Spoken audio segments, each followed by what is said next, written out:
How's the conference working for everybody? They good? Some great speakers. Been pretty phenomenal, I think.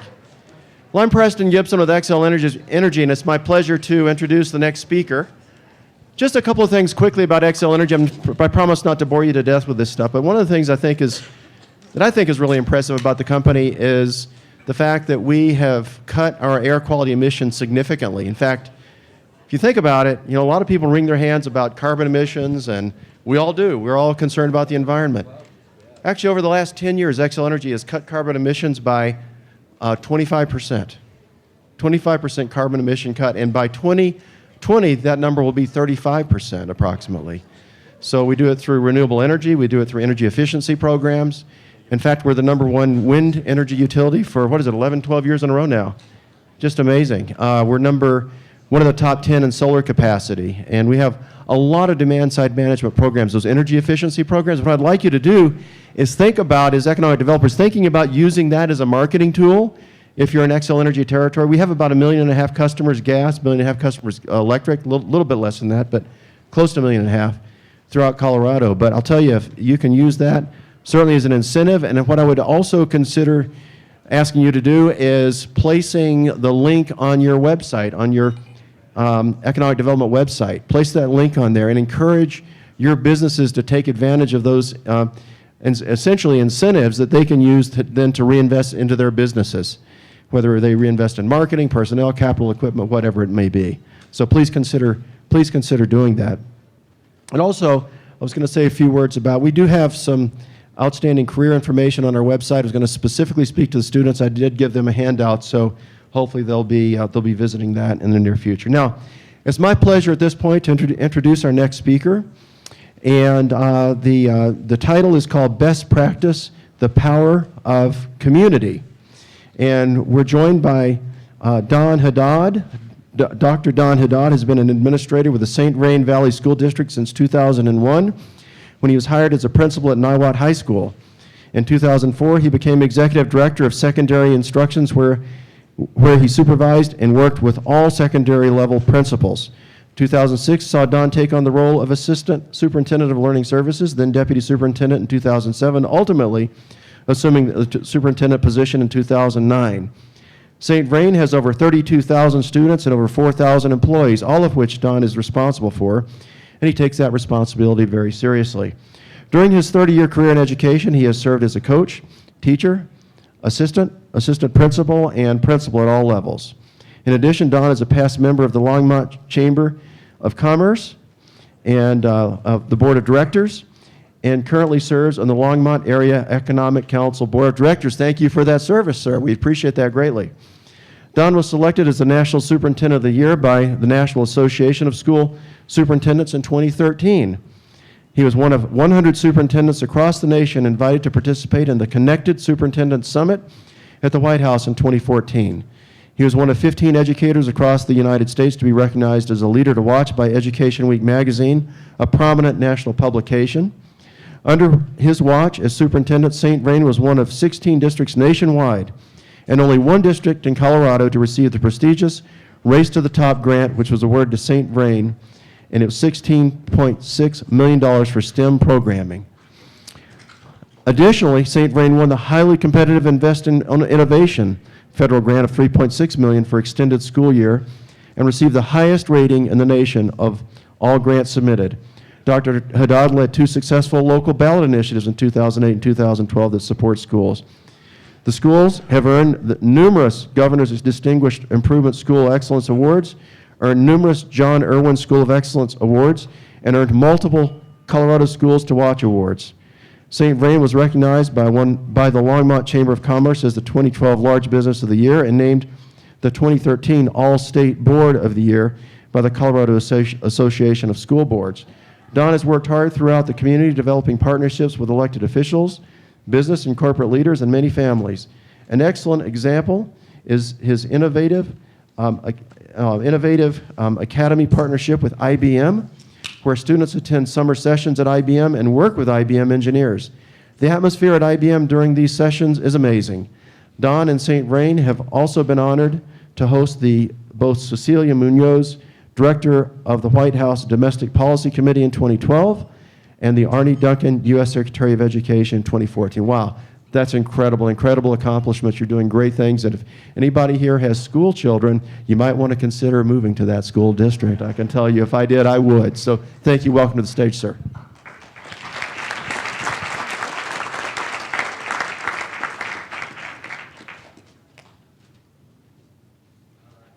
Thank you very, very much for that kind introduction. I'm not sure what else I can talk about at this point. I think you've shared quite a bit. The other thing that I'm a little bit nervous about is I was going to tell you all kinds of things, knowing that you might or might not believe them, but then I ran into an old friend. John, where are you? John Cody is the former president of the Longmont Area Economic Council, so I had to revise my speech a little bit to come back to what's factual, because he's going to call me on the carpet. No, but it's great to see John, and he's one of our good friends that has supported our district.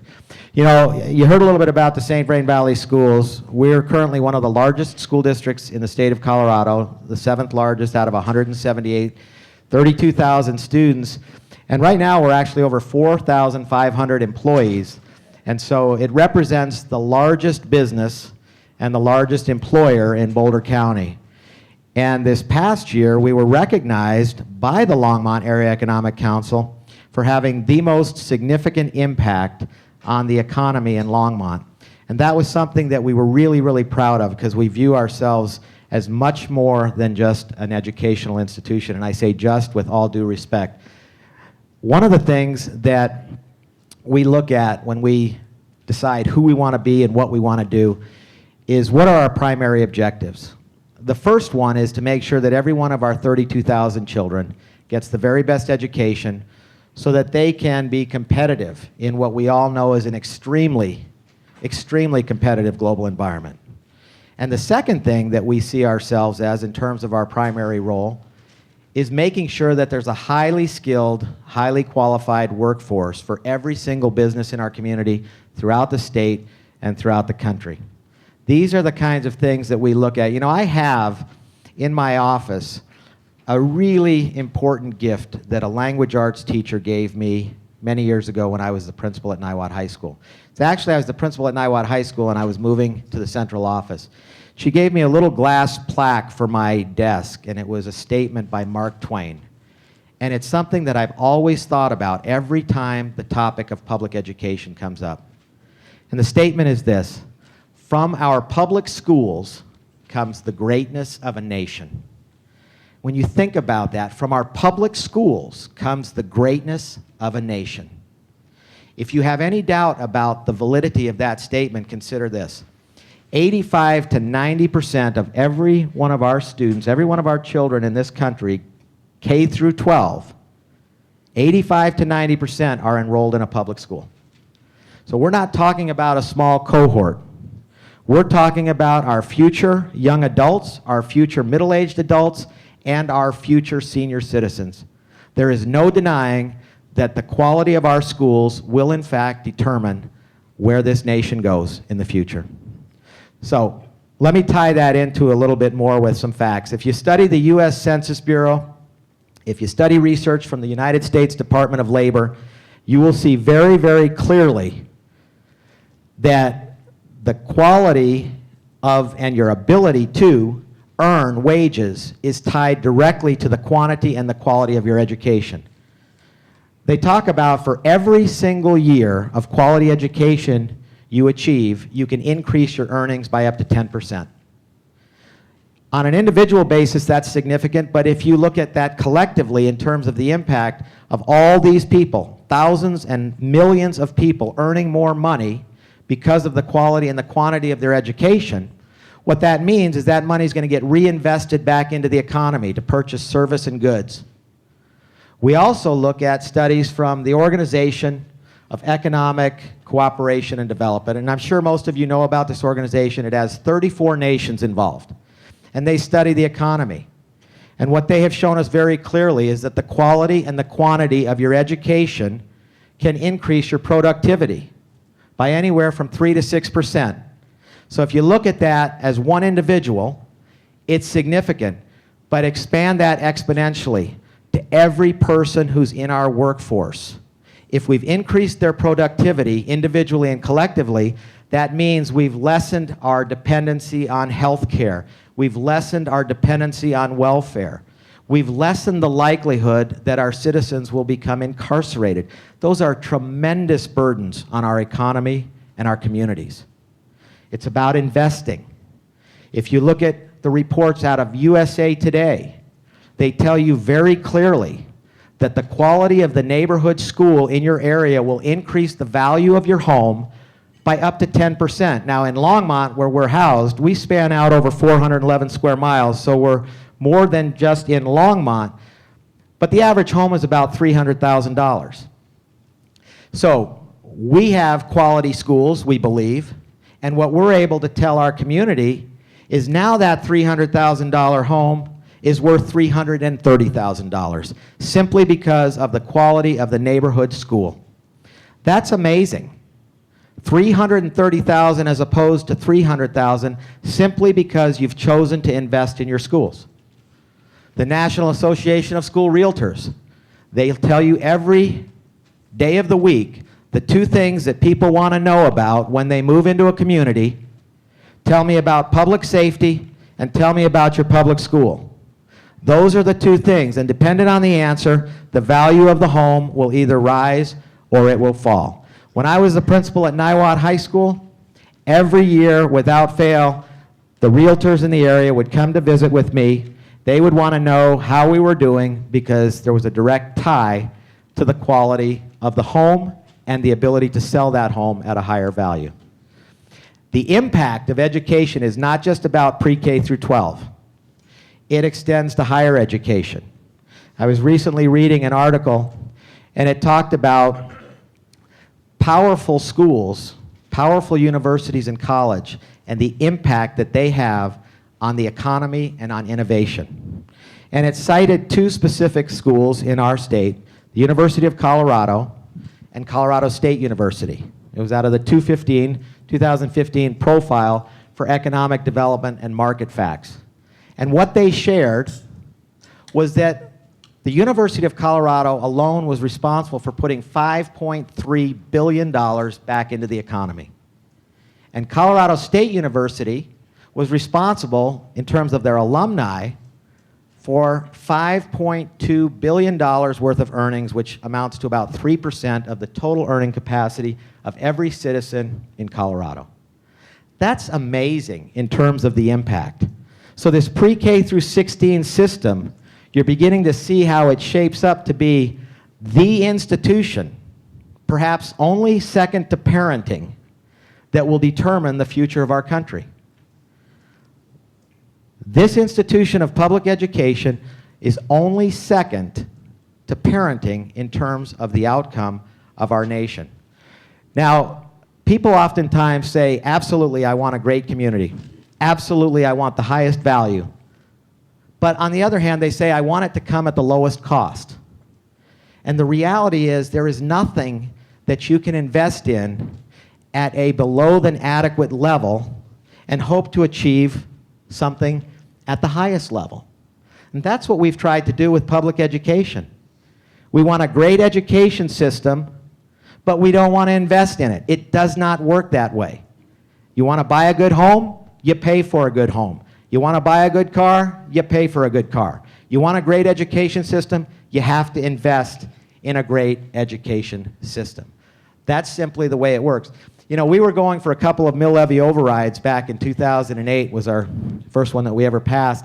And people were saying, well, why don't we hold off a little bit because it doesn't really look like the buildings need it yet, or you need this yet. And I shared with them a story about a bridge in Minneapolis back in 2007. It was a bridge that everyone knew was getting ready to collapse. It was compromised, it was fractured, but people didn't want to invest to repair it. So they held off. And what happened? The bridge collapsed, and what was initially a $15 million cost turned into a $235 million fix. Not to mention all of the people who died and all of the people who were injured. We saw the exact same concept play out with Katrina. They knew those levees couldn't sustain themselves. They understood that they were limited and compromised, but they wanted to avoid the investment on the front end, and you all saw what happened on the back end. That's exactly what we're talking about when we talk about public education. If we don't invest in our public education system on the front end, we are going to pay dearly for it on the back end.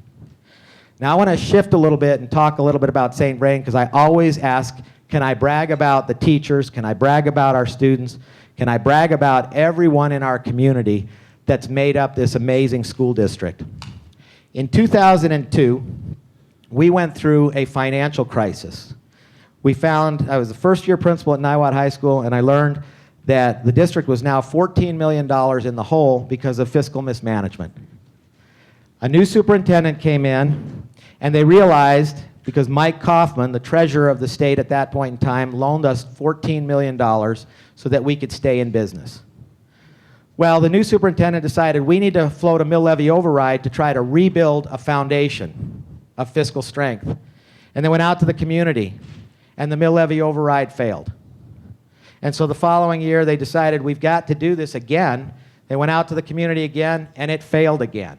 And in this district, we had never passed a mill levy override in the history of our district. Our district opened in 1961. In 2008, I was informed that I would become the superintendent starting in 2009. We decided we needed to go again. So in the fall of 2008, we went for a mill levy override. And this is what we changed. We changed our message. We talked to our team and said, it's no longer going to be about what the community can do for us. It's going to be about what we can do for the community. So we're not going to talk to you about lowering class sizes, even though that's important. We're not going to talk to you about buying more textbooks, even though that's important. We're not going to talk to you about we want to give the teachers a 1% raise, even though that's critically important. What we're going to talk to you about, and what we did talk to them about, was we are going to strengthen our schools so that you can have a strong economy in this community. We're going to strengthen our schools so that you can have great public safety. We're going to strengthen our schools so that your home values increase. We're going to strengthen our schools so that we can recruit businesses and corporations and retain them and bring skilled workers from all over the country to Longmont. We're going to strengthen our schools so that we can strengthen the quality of our service industry so that when you experience things in the community, it's a positive experience from a well-educated individual. It resonated. They passed the first mill levy override and a bond, and we were able to then begin to invest. We knew we had to invest wisely, so the first thing we did was we said we have to start from the beginning. We have to invest in early childhood education. Remember those 34 nations I talked to you about, the Organization of Economic Cooperation and Development? Picture each one being represented by a horse getting ready for a horse race. And they're lined up, and the gates are closed. And the bell goes off, but only half the gates go up. The gates that went up are the countries who have strong early childhood education programs. The other gates don't go up until the other horses have gone around 2 times. And then we ask the other horses to catch up. That's what we're doing to our children when we don't provide high-quality preschool and full-day kindergarten. That's not part of the conversation when we talk about school reform in this state, and it should be. In St. Vrain, every one of our elementary schools, all 26 of them, have high-quality preschool programs, high-quality full-day kindergarten programs. We have 2 early childhood learning centers that are focused on STEM, and we have a great partnership with IBM that focuses on solutions for a smarter planet. The second thing we knew is that the calendar simply does not work for a lot of kids. And the analogy I'm going to use is your health. How many of us would expect if we paid attention to our health for 9 months, we ate well, we exercised, we did all the right things, but then we decided for 3 months we're going to splurge, we're going to indulge, we're going to do nothing to support our health. Our health would backslide. And that's exactly what we do with public education. We learn, we teach for 9 months, and then we say, for 3 months, you're on your own. And then we wonder why this gap has developed over time. Kids who live in poverty can't sustain 3 months without excellent learning experiences. Why don't we talk about that in Colorado? Because it costs money. It costs money, but it's money well worth spending. Remember the investment on the front end versus the back end. The other thing that we did, and I call this the and factor, we have great programs in every school, highly rigorous traditional educational program. And we have implemented pre-K through 12 programs that provide opportunities for kids to prepare for jobs in the 21st century. We have great STEM programming, science, technology, engineering, and math. We have a new medical and biosciences academy. We have a leadership academy. We have an aerospace academy, and these are all at different schools. We have these programs. We just opened up an energy academy out in Meade. And all of these programs are partnered with major businesses and major corporations designed to give kids in the early ages great experiences, but in the high school years, a full year of college before they ever even graduate from our schools. And they launch themselves into these amazing 21st century jobs. We're in the middle right now of a partnership with IBM called P-TECH, Pathways Through Technology. It was just signed into law by Governor Hickenlooper. We're partnering with IBM and Front Range Community College to provide a 2-year program where kids stay in the school, the high school, for 6 years. When they graduate, they are first in line for a job at IBM or another major corporation making $50,000 plus a year. They don't have to navigate the 4-year system. Those that do and can, fantastic. Those that can't, and what we've done is we've expanded this pool of highly skilled workers that we've been excluding for so many years. We talk about in the United States we don't have enough engineers. It's because we don't allow all the people with capacity to pursue engineering. We've put up roadblocks. This is a major partnership that we have. The other thing that we have done is invest heavily in technology. People always ask us, what are you doing with technology? Every building is wireless. We're in the middle of a one-to-one initiative with Apple. We have an investment in technology because we know that our children need to be skilled with technology as they move forward. There are people who say, when I was in school, I get it. I remember that too. I didn't have a computer. I didn't have a cell phone. We didn't have those things when I was growing up either. But if we look at, for example, what Eric Hoffer, a theorist, said, something to the effect of if we continue to educate our children the same way in which we were educated, then they'll be beautifully equipped for a world that no longer exists. Now, why would we do that? Because it's easy and it's comfortable, but it's not wise. It's not wise. Thomas Friedman wrote a great article called While Detroit Slept. And he talked about in this environment, if something can be done, it will be done, and if it's not done by you, then prepare to close your doors. That's how fast things are moving. Education moves at the pace of a turtle. The military moves quickly because if they don't, lives are lost. The business community moves quickly because the bottom line gets hit very quickly and they go out of business. Education has had the luxury of dragging their feet for too many years. We can't do that anymore. The stakes are way too high. We've been communicating a lot back to the community. When you hear things around school reform, I would tell you the things fall into 3 categories. 1, partially true.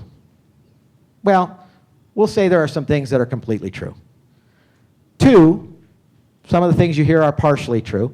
And 3, there are a lot of things that have absolutely no basis in fact. They're ideological, and they're driven for the wrong reasons.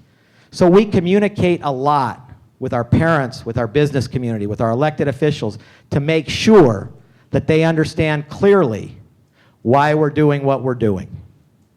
Our organization was recently recognized by the International Association of Public Participation as the Organization of the Year for our public outreach to our parent groups and our business community. These are all things that we do. Now, I'm not going to go back in time and reiterate some of the things, but we are very proud of the recognitions that we've received. Winning the I3 grant, we outscored Harvard University. We had the top score in the nation for our plan to innovate. Winning Race to the Top, we were one of 16 school districts in the country and the only one in Colorado to win that. And that's because of our teachers and our community. They've all bought into this notion of a real 21st century education. the Governor's Awards for Distinguished Improvement, the Colorado Schools to Watch Awards, the John Irwin Schools of Excellence. These are not so important because we feel good about getting awards. These are important because these awards draw people to our community and spur on the economy. That's why these awards are so important.